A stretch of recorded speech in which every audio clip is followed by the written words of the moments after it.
I've been saying this for years now. The highest paying job in South Africa isn't engineering, law, or medicine. Forget those degrees, those late night study sessions just to get a job that won't even fill up your car's gas tank. No, the real money in this country is in crime. There's my advice. In South Africa, a criminal, a hijacker, a fraudster, a corrupt official, they make more in a month than professionals do in a year.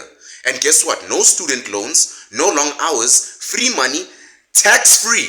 And the best part is if you play the game right, you can even retire early. Because let's be real, half of these guys never get caught. And those who do, they get bail before your Uber ride even arrives. South Africa has turned crime into a booming industry. It's the one sector that's recession-proof, where demand never drops and where the employees get more ambitious by the day and even younger and younger. And I'm not talking about small-time criminals either. No, the real professionals wear suits, they sit in high places, they approve million-rand deals and make billions disappear overnight while you sleep for work tomorrow. Meanwhile, the everyday South African is left to suffer. You have to wake up in a country where being an honest citizen is a liability, where following the law makes you a fool, where working hard and playing by the rules means you'll never get ahead, because while you're doing things the right way, somebody else is cashing in on the easy way. So when the government suddenly announces Operation Chanela or any other operation they can come up with, when they come out pretending to be actually serious about crime, forgive me if I don't start clapping yet. Because if you were born before 2010, you've seen this before. How many times have we been promised that crime will be tackled in Johannesburg and other hotspots, that the streets will be safe, that the criminals will be held accountable, and yet here we are every year and things get worse. What exactly is different about Operation Chanela? Please tell me.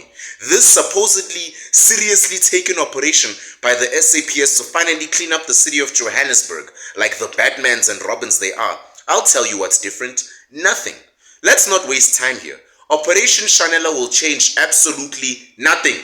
Zero. Zilch. It's just another overhyped, PR-driven, look at us doing something initiative that's going to vanish faster than a politician's promise after elections. You don't believe me? Then click off this video since I'm talking nonsense. Watch the crime in this country increase instead of decrease tenfold. And then come back to this video 1 year later and just see how right I was. We've seen this movie before. Police raids, roadblocks, dramatic arrests. Oh wow, look at that. The criminals are getting arrested. As if they don't get released 3 days later because the justice system is about as solid as wet tissue paper. Johannesburg, let's be honest, is Gotham City without Batman. Crime here is not some freak accident. It's woven into the daily fabric of society. And now SAPS is trying to convince us that a glorified PR stunt with a fancy name is going to solve decades of deep-rooted corruption, poverty, and lawlessness? Yeah, sure. And then next they'll probably tell us Eskom has a plan to fix load shedding. What are they going to call that one? Operation Turn the Lights On? If crime were just about bad people doing bad things like in Dora the Explorer, then sure, raids and roadblocks might make a dent. But it's not. Crime in South Africa is an industry. It's a full-blown multi-billion rand economy. Drug cartels don't care about roadblocks. They bribe their way through. Syndicates don't fear special operations. Woo. They have cops on payroll. Hijackers and hitmen don't operate out of fear. They operate because it pays better than any legal job they could ever get. A bunch of cops in reflective vests stopping taxis and checking IDs and passports is not dismantling the massive crime web running South Africa. You think some thug in Hillbrow selling stolen phones is shaking in his boots over Operation Chanela? The only thing he's worried about is how much airtime he has left on his phone.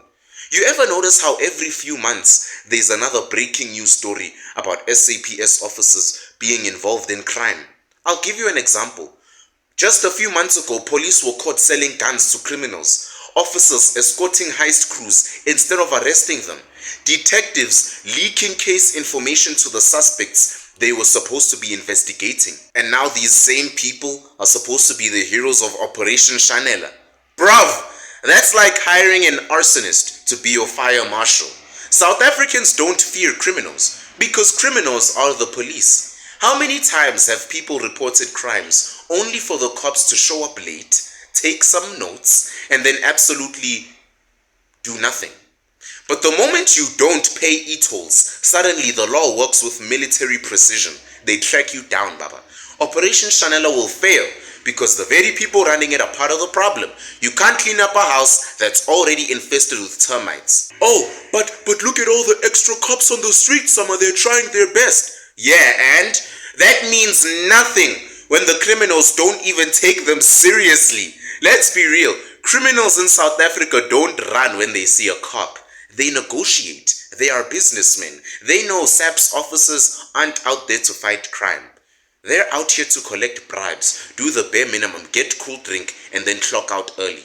And even if they do arrest someone, who cares? They'll get bail faster than you get your food at a McDonald's. Cases take years to go to trial, even if they make it to court. Witnesses mysteriously disappear or suddenly change their statements. Nothing about South Africa's criminal justice system is designed to keep criminals behind bars. And what I said just now is a bar. Operation Chanela is just a band-aid on a bullet wound. Look, let's be brutally honest here. Operation Chanela is just another temporary headline generator. Crime stats might dip for a few weeks, but they'll shoot right back up once the operation ends. The criminals will simply lay low for now, adapt, negotiate with some policemen, and get right back into business when the operation's over. The cops will go back into doing whatever it was they were doing when they are not harassing motorists for cool drink. This is the South African cycle. Number one, the government announces a fancy sounding plan to fight crime. Number two, the media then hypes it up like it's the second coming of the Messiah.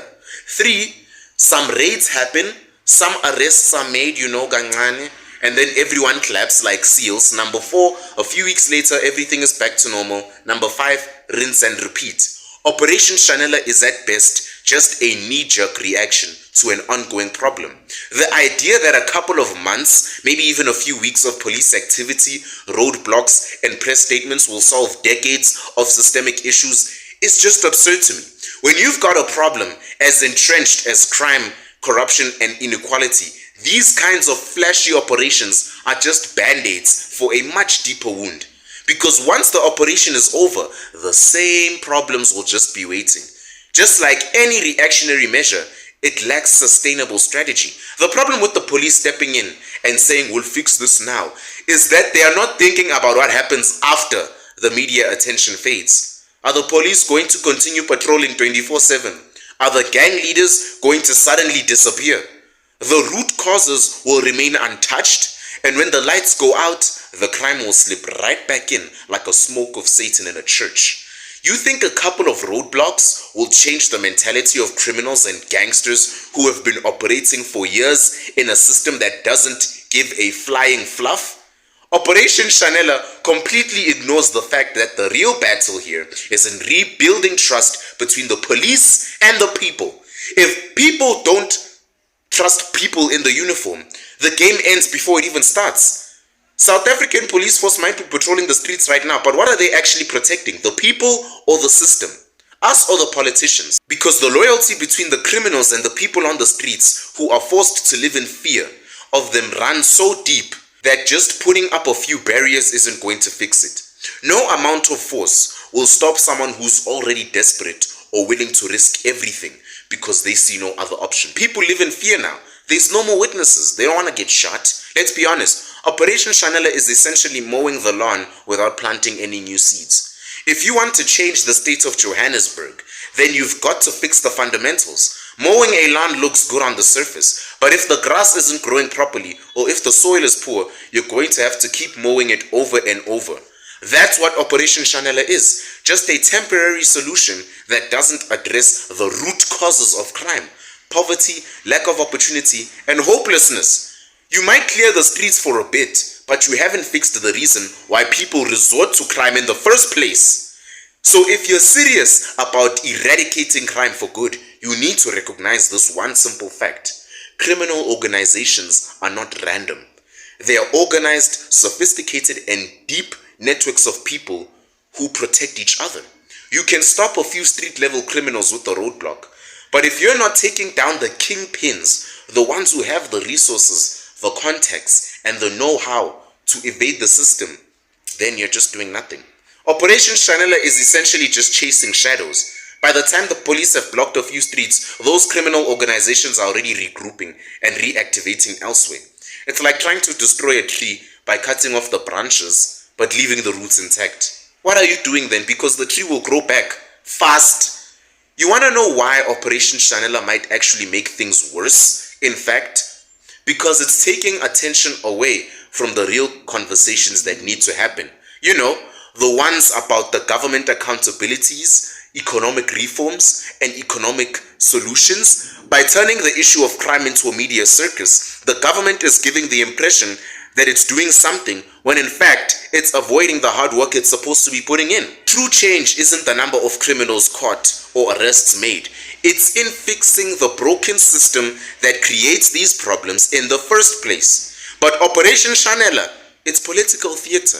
It's designed to make you feel like the problem is being solved, but the system's underlying flaws continue to breed even more criminals. Because at the end of the day, these flashy operations only deserve to distract the public from the larger issues that actually need to be addressed. One of the most frustrating realities about Operation Chanela is that it completely ignores the rot inside SAPS itself. The police force isn't some angelic all-good institution. They've got their own corruption problem, in case you didn't know. There are officers out there taking bribes, running protection rackets, and even working hand in hand with the same criminals they should be catching. How can you expect a corrupt force to be the ones to clean up corruption? It's like letting the fox guard the hen house. Are you kidding me?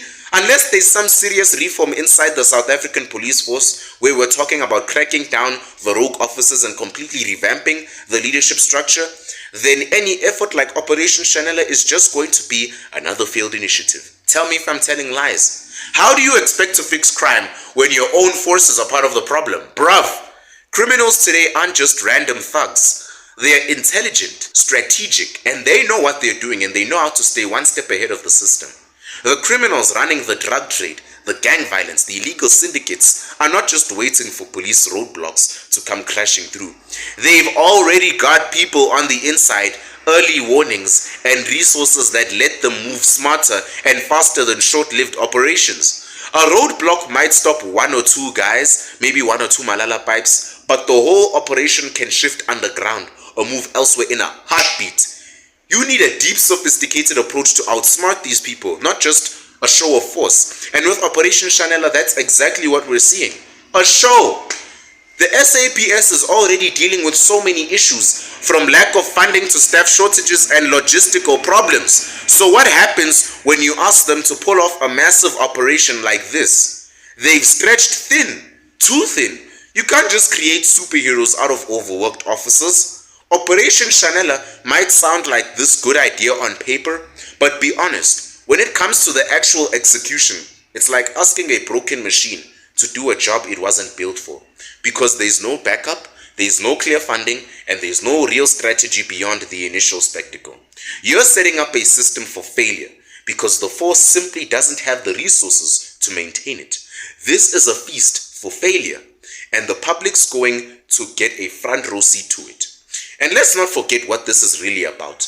Operation Chanela is a political power move, not a crime-solving initiative. We're in the middle of an election cycle, and you better believe that Ramaphosa and his crew are looking for a way to boost their popularity again because the ANC fell off like the Simpsons.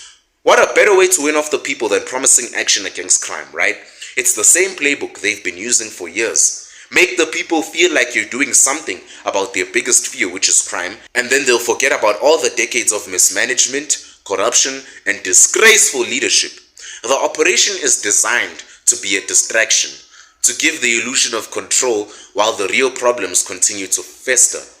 And we've got to face the harsh truth. The people have simply lost faith in the system. Operation Chanela isn't going to change that. When the public doesn't believe in the justice system or the government's ability to make real change, no flashy operation or police presence is going to convince them otherwise. People have seen the government fail them time and time again, And while some may nod along to the new operation like the robots they are, deep down, they know that this is more of the same thing. The real solution lies in building trust, in showing that the government is actually working for the people, not for its own political agenda. Until that happens, all the roadblocks and sirens in the world wouldn't change a thing in South Africa. There is no denying that Johannesburg and South Africa as a whole is in a state of crisis. Crime, corruption, and inequality are pervasive, and something needs to change. But the truth is, Operation Chanela is just a reaction, not a solution.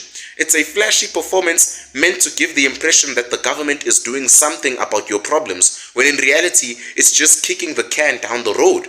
Until we address the root causes of crime, corruption, and inequality, I'll say this again, we will be stuck in a loop of failure. It's time for real change, not just performances and distractions. Until that happens, Operation Chanela is nothing more than a charade. You know what's really missing though in this entire thing? Accountability, real consequences, the kind that actually makes criminals scared to commit crimes. That's why I said bring back the death penalty. Until then, these PR stunts mean nothing. But you know what? I'll play along. I'll act like it's working. I'll give Operation Chanela 1 year to prove me wrong. 1 year to show that crime is actually decreasing in a meaningful way in this country. 1 year, 365 days to prove that criminals are actually being locked up and not just temporarily inconvenienced. 1 year to show that SAPS can do something other than standing around with rifles and their big bellies while taking selfies and doing TikTok dance challenges. But let's be real, we already know how this ends. By next year, we'll be sitting here watching the Summer Sambit channel, having the same conversation, laughing at me being right and whatever new operation they come up with next. Maybe next time they'll call it Operation We Swear It's Different this time. Because unless it's an operation to fix the justice system as a whole, an operation to stop letting criminals walk free on technicalities, or an operation to stop crime being the most lucrative career path in the country, I don't want to hear it. We don't need more police operations making headlines for a week and then disappearing on Twitter. We need real change. But that's the problem, isn't it? Because the same people who are supposed to fix this mess are the same people who benefit from it the most. Can't you see? That's why, once again, South Africans need to take matters into their own hands. But hey, if we do that, they'll call it mob justice and then feel more sorry for the criminal than the actual victim. Just make it make sense for me. And guess what? Your president, President Cyril Pinocchio Tells No Lies Ramaphosa, actually stepped in on the situation too. Now, what this means is that the situation that has evolved here has led you to invite the president into your council chamber. I am now here. I am now here, and we are going to work together to rebuild Johannesburg, to take Johannesburg back to its glory days. But we are going to work together. Yes, you can applaud if you like this. I know, right? The president involving himself in a nationwide issue like crime?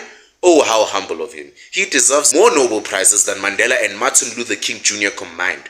So basically he made this little speech less than a week ago and did that classic thing where he announces with a straight face how shocked he is at the state of Johannesburg. Oh yeah, he was really shocked, alright. He says, I am shocked by the state of our capital and the level of crime. And I'm sitting there watching the news like, bro, are you serious? Shocked? You're the president. Are you really that out of touch with reality? Or are you just too busy playing the part of Pinocchio, the puppet president? And I know what you may be thinking right now. Maybe I'm being a bit too harsh on him. But I need to make you understand this. Imagine this. You're the president of South Africa. Man or woman, it's fine. You're the president. And you're sitting comfortably in your big mansion, drinking your $500 wine, and the country's going to hell in a handbasket. Crime is through the roof. Unemployment is a nightmare, and the people are sick of hearing empty promises. Yet, here comes Super Ramaphosa looking shocked. Shocked? My guy, you've been in power since I was in the 7th grade. You should know exactly what's happening. You know what the people are going through. Maybe you don't, who knows? Maybe that's how out of touch you are. But they've been shouting about it for decades anyway. But here's the thing. Pinocchio Ramaphosa can't exactly tell the truth, can he? Because the truth would reveal that his government has failed on a monumental scale. The truth would expose that the ANC has sold out the people in favor of political games, corruption, and making sure that they keep their hands nice and greasy. The truth would show that the SAPS has been running around in circles with no real plan. And let's not even get started on state-owned enterprises that are practically bankrupt. I could make a whole video on that. The Shocked Act is just a smokescreen to make you believe he's not part of the problem. He wants to play the innocent goody two-shoes who had no idea the country was this bad. But guess what, Cyril? We know better. We know that you and your big belly buddies have been in power long enough to see the writing on the wall. So here's the deal, folks. Operation Chanela might look good on paper, but it's not going to fix anything. It's just a temporary solution to a problem that's been brewing for far too long. And as for Cyril Ramaphosa, don't buy the act. He's not shocked at all. He knows what's going on. He's just hoping you're too distracted by the headlines to realize the bigger truth. Johannesburg is a reflection of a country that's been failed by its leaders. The real fight is not in the streets with roadblocks or the Malala pipes. It's in the boardrooms, in the parliament, and in the minds of those who have the power to change things. So don't let the media fool you. Don't let Ramaphosa's fake shock speech distract you from what's really happening. The battle for South Africa's future is far from over. And it's up to you and me, the people, to decide which direction it's going to go. The truth is out there. It's clear as day now. It's time to see who's really going to stand up and fight for it. Until then, keep your doors locked. Don't trust anyone. And if you see a SAPS officer actually doing their job properly, take a picture, because that's rarer than a pothole-free road in Johannesburg.